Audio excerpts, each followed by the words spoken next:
மிளகா ஸ்டஃபிங்.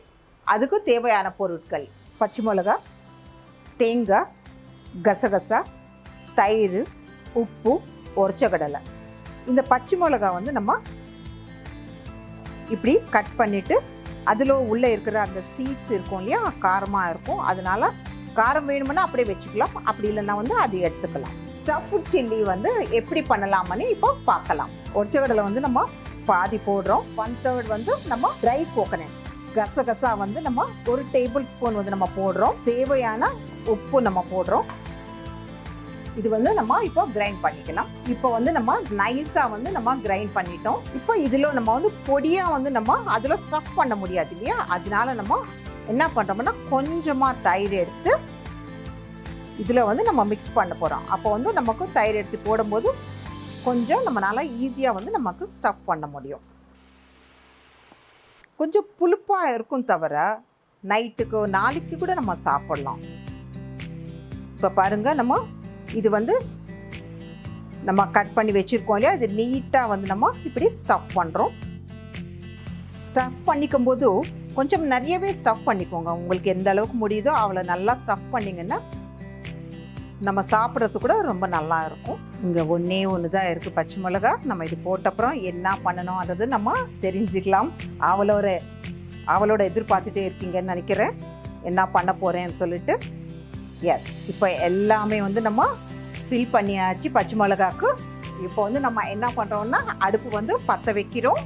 பற்ற வச்சுட்டு இது நம்ம ப்ரெஷர் பேன் வந்து நம்ம இது மேலே வைக்கிறோம். எண்ணெய் வந்து நம்ம ஊற்றிக்கிறோம். இப்போ எண்ணெய் ஊற்றின எண்ணெய் வந்து கொஞ்சம் நல்லா கொஞ்சம் ஸ்ப்ரெட் ஆகிற மாதிரி கொஞ்சம் ஷேக் பண்ணி விடுங்க. அப்புறம் என்ன பண்ணணும்னா ஒன்றுன்னா எடுத்து நம்ம எண்ணெய் ஊற்றின உடனே வந்து நம்ம வச்சிடலாம். எல்லா ப்ரெஷர் பேனில் வச்சாச்சு. கொஞ்சம் நேரம் நம்ம அப்படியே விட்டுடலாம், ஒரு 2 நிமிஷம். பாருங்க எவ்வளோ நல்லா இருக்குது பாருங்கள் பார்க்குறதுக்கு. இந்த பக்கம் கூட திருப்பி வந்து நம்ம சரி பண்ணிக்கலாம். இப்படி இல்லைன்னா கூட நம்ம அப்படியே விட்டுடலாம், ஒன்றும் பிரச்சனை இல்லை. நம்ம வேணுமன்னா கூட ஜஸ்ட் 1 நிமிடம் கூட நம்ம வந்து மூடி வச்சுக்கலாம். அப்படி இல்லைன்னா கூட இது ஓப்பன்லேயே வந்து நம்ம செஞ்சுக்கலாம். இது வந்து கிட்டத்தட்ட வந்து ஒரு 5 மினிட்ஸில் நமக்கு வந்து எல்லாமே வந்து முடிஞ்சிடும். ஆனால் கொஞ்சம் நல்லா ஃப்ரை ஆகணும், அப்போ தான் வந்து இல்லாட்டி ரொம்ப காரம் ஆகிடும். நம்ம அதை அப்படியே எடுத்து பச்சை மிளகா அந்த பவுடரோடு சாப்பிட்டோம்னா கொஞ்சம் காரமாக இருக்கும். கொஞ்சம் நல்லா ஃப்ரை ஆகிடுச்சுன்னா நம்ம வந்து ஈஸியாக வந்து சாப்பிட்லாம். நம்ம இது வந்து பருப்பு சாதத்துக்கு சில பேர் வந்து பருப்பில் வந்து சும்மா காய்கறி மட்டும் போட்டு சாப்பிடுவாங்க, காரமெல்லாம் போடாமல். அதுக்கும் இது நல்லாயிருக்கும். தயிர் சாதத்துக்கு நல்லாயிருக்கும். அப்புறம் வந்து சாம்பார் சாதத்துக்கு நல்லாயிருக்கும். பாருங்கள், ஒரே டிஷ்ஷு எத்தனை காம்பினேஷன். நம்ம வந்து பீன்ஸு பொரியல் அந்த மாதிரி எல்லாம் பண்ணுறோம் இல்லையா, இது கூட நம்ம வந்து வச்சு சாப்பிட்லாம். இந்த பக்கம் பார்த்தீங்களா, இந்த ப்ரௌனிஷாக இருக்குது. அது கூட வந்து உள்ள அந்த பவுடர் கூட இந்த ப்ரௌனிஷ்னால அது டேஸ்டியாக இருக்கும்.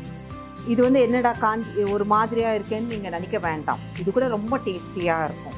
இப்போ வந்து நம்ம சர்விங் பவுலில் வந்து நம்ம ட்ரான்ஸ்ஃபர் பண்ணிக்க போகிறோம். எவ்வளோ நல்லா செய்ய முடியும்ன்றது வந்து நம்ம தெரிஞ்சுக்கிட்டோம் இப்போ பச்சை மிளகா மூலமாக வந்து.